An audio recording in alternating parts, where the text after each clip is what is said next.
ভূমধ্যসাগরের নীল জলরাশির মাঝে ছোট্ট দ্বীপ মাল্টা। আর এই দ্বীপের ইতিহাসের পেছনে রয়েছে এক অদৃশ্য শক্তি, মাল্টার নারী সমাজ। ঐতিহাসিকভাবে মাল্টার নারীদের জীবন ছিল রক্ষণশীল। একটা সময় ছিল যখন সমাজের নারীরা মূলত গৃহস্থালী আর ধর্মীয় আচার অনুষ্ঠানের মধ্যে সীমাবদ্ধ থাকতেন। কিন্তু সময়ের সাথে সাথে বদলাতে থাকে চিত্র। 1800 ও 19 শতকে ইউরোপীয় সাংস্কৃতিক প্রভাব মাল্টায় প্রবেশ করে। মেয়েরা পড়ালেখার সুযোগ পেতে শুরু করে।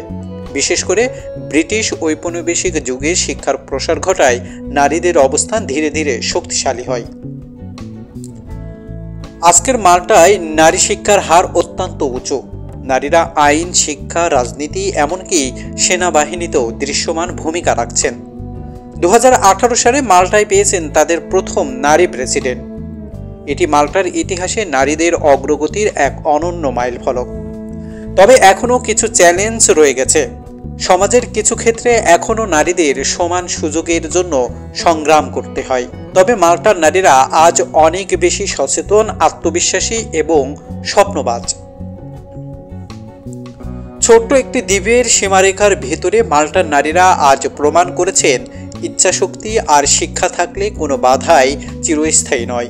তারা শুধু ইতিহাসের অংশ নন, তারা ইতিহাস গড়েছেন।